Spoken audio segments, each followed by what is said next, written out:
दोस्तों, क्या आप जानते हैं कि दशकों तक पूरे भारत को बेवकूफ बनाकर रखा गया और यह बताया गया कि आजादी तो गांधी और नेहरू ने दिलवाई है। लेकिन दोस्तों, आज आपके सामने सबूतों के साथ वो सच लाए हैं जिसको जानकर आपको पता लगेगा कि आजादी का असली नायक कौन था। उसी नायक का 23 जनवरी को जन्मदिन भी आता है, यानी कि आज। नेताजी सुभाष चंद्र बोस अब आपके सामने एक एक करके सारे सबूत रखते हैं। कलकत्ता उच्च न्यायालय के मुख्य न्यायाधीश पीबी चक्रवर्ती, जिन्होंने स्वतंत्रता के बाद भारत में पश्चिम बंगाल के कार्यवाहक राज्यपाल के रूप में भी कार्य किया था, ने डॉक्टर आर.सी. मजूमदार की पुस्तक ए हिस्ट्री ऑफ बंगाल के प्रकाशक को संबोधित अपने पत्र में लिखा था, आजादी में गांधी का कोई योगदान नहीं था। उन्होंने लिखा कि जब मैं कार्यवाहक गवर्नर के रूप में कार्यरत था, तब भारत से ब्रिटिश शासन को हटाकर हमें स्वतंत्रता प्रदान करने वाले लॉर्ड क्लेमेंट एटली, जो उस समय इंग्लैंड के प्रधानमंत्री थे, ने भारत के अपने दौरे के दौरान कलकत्ता स्थित गवर्नर पैलेस में 2 दिन बिताए। उस समय मुझे उनसे उन वास्तविक कारणों के बारे में लंबी चर्चा करने का अवसर प्राप्त हुआ जिन्होंने ब्रिटिशों को भारत छोड़ने पर मजबूर किया। मेरा उनसे बिल्कुल स्पष्ट सवाल था कि जब गांधी का भारत छोड़ो आंदोलन कुछ समय पहले ही खत्म सा हो गया था और सन 1947 में कोई ऐसी नई प्रभावशाली परिस्थिति सामने नहीं आई थी जिसके चलते अंग्रेजों को जल्दबाजी में यहां से निकलना पड़े, तो फिर वे जा क्यों रहे हैं। एटली ने अपने जवाब में कई कारणों का हवाला दिया और उनमें से सबसे प्रमुख था नेताजी सुभाष बोस की सैन्य गतिविधियों के परिणाम स्वरूप भारतीय सेना और नौसेना के कर्मियों के बीच ब्रिटिश राज के प्रति वफादारी का क्षरण। मैंने उस चर्चा के अंत में एटली से पूछा कि ब्रिटिशों के भारत छोड़ने के फैसले में गांधी का प्रभाव किस हद तक एक वजह था।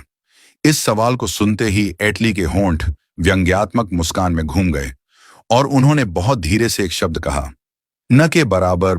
मुख्य न्यायाधीश ने यह भी लिखा, संशोधनवादी इतिहासकारों से इतर यह खुद लॉर्ड क्लेमेंट एटली के अतिरिक्त कोई और नहीं था कि भारत को स्वतंत्रता प्रदान करने के जिम्मेदार सिर्फ ब्रिटिश प्रधानमंत्री थे, जिन्होंने कुछ इतिहासकारों द्वारा फैलाए गए इस दुष्प्रचार के मुंह पर करारा तमाचा जड़ा कि गांधी और उनके आंदोलन के चलते ही देश को आजादी प्राप्त हुई। एस.के.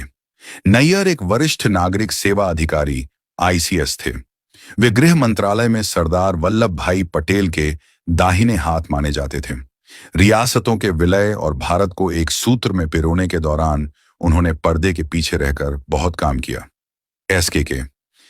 नैयर अपनी किताब द अनटोल्ड स्टोरी में लिखा, कांग्रेस द्वारा विरोध के सुर तेज किए जाने से पहले ही ब्रिटेन ने एक तरफा स्वतंत्रता प्रदान कर दी, तो उसकी वजह थी नेताजी की महानता। कभी अंग्रेजों के खिलाफ एक भी शब्द न निकालने वाले सेना के जवान यह घोषणा करने के लिए एकजुट हो गए थे कि INA के सैनिक देशभक्त हैं। नौसैनिकों ने बेहद निडरता के साथ ब्रिटिश जहाजों और प्रतिष्ठानों पर बंदूकें उठाईं और गोलीबारी की। ये वही सैनिक थे जिन्होंने सैकड़ों वर्षों तक गुलामों की तरह हर हुक्म की तामील की थी, यहां तक कि बिना किसी हिचकिचाहट के बदनाम जलियांवाला बाग के नरसंहार के दौरान भी वे अब अपनी राय को सामने रखने के लिए एकजुट हो गए थे और नौसैनिकों ने विरोध का झंडा उठाने की अपनी तत्परता को दिखा दिया था।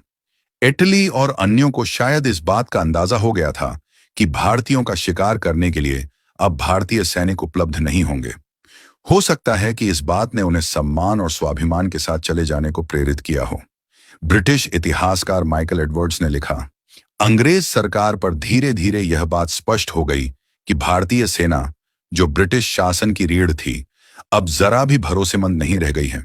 सुभाष बोस का भूत बिल्कुल हेमलेट के पिता की तरह लाल किले की प्राचीर, जहां INA के सैनिकों पर मुकदमा चल रहा था, पर पहुंच गया और उनके अचानक से बढ़े हुए कद ने उस सम्मेलन को ढक दिया जो आजादी का नेतृत्व करने वाला था। डॉक्टर BR आम्बेडकर ने कहा, आजाद हिंद फौज INA, जो सुभाष चंद्र बोस द्वारा तैयार की गई थी। ब्रिटिश इस देश पर बेहद बेफिक्री से यह मानते हुए शासन कर रहे थे कि देश में चाहे जो कुछ भी हो जाए या फिर राजनेता चाहे जो कुछ भी कर लें, वे कभी भी सैनिकों की वफादारी को बदल पाने में कामयाब नहीं होंगे। यह एक ऐसा औजार था जिसके बूते वे शासन करते आ रहे थे और इसे पूरी तरह से चकनाचूर कर दिया गया सुभाष और INA द्वारा। उन्होंने पाया कि सैनिकों को एक पक्ष बनाने के लिए ब्रिटिशों को उड़ाने के लिए एक बटालियन बनने को बहकाया भी जा सकता है। मुझे ऐसा लगता है कि ब्रिटिश इस नतीजे पर पहुंच चुके थे कि अगर उन्हें भारत पर शासन करना जारी रखना है तो ऐसा सिर्फ एक ही आधार पर किया जा सकता है, और वह है ब्रिटिश सेना के जरिए। वर्ष 1945 से 46 के INA के लाल किला मुकदमों ने जनता की राय को अंग्रेजों के खिलाफ इतने बड़े पैमाने पर भड़का दिया था कि नेहरू जैसे कांग्रेसी नेता, जो तब तक और उसके बाद तक भी नेताजी एवं INA का विरोध करते थे, उनको भी सन 1946 के आम चुनावों में जनता के मत पाने के लिए INA के विचाराधीन कैदियों के प्रति सार्वजनिक रूप से अपना समर्थन प्रकट करना पड़ा। सन 1946 का भारतीय नौसेना का विद्रोह और 1946 का जबलपुर सेना के विद्रोह, दोनों को ही भड़काने में काफी हद तक INA के विचाराधीनों का हाथ था, ने अंग्रेजों को इस बात के लिए आश्वस्त किया कि अब वे भारतीयों को दबाने और उन पर शासन करना जारी रखने के लिए भारतीय सेना का इस्तेमाल नहीं कर सकते। भारतीय उपनिवेश के संदर्भ में सर स्टैफोर्ड क्रिप्स ने 5 मार्च 1947 को ब्रिटिश संसद में कहा था कि ब्रिटेन के पास केवल 2 विकल्प मौजूद हैं। पहला, सत्ता भारतीयों को हस्तांतरित करें, या दूसरा, भारत में अपना दबदबा बनाए रखने के लिए ब्रिटिश सैनिकों को पर्याप्त रूप से सुदृढ़ करें। उन्होंने दूसरे विकल्प को पूरी तरह से असंभव बताया। दोस्तों, आज तक आप लोगों से इतिहास को बड़ी ही चालाकी से छुपाया गया है, और यह काम किया है दलाल, वामपंथी, लिब्रांडू दरबारी इतिहासकारों ने। इसीलिए उद्घोष ने यह मुहिम चलाई है कि हर सच को आपके सामने रखा जाएगा। लेकिन दोस्तों, इसमें आपको हमारा यानी कि उद्घोष का साथ देना होगा।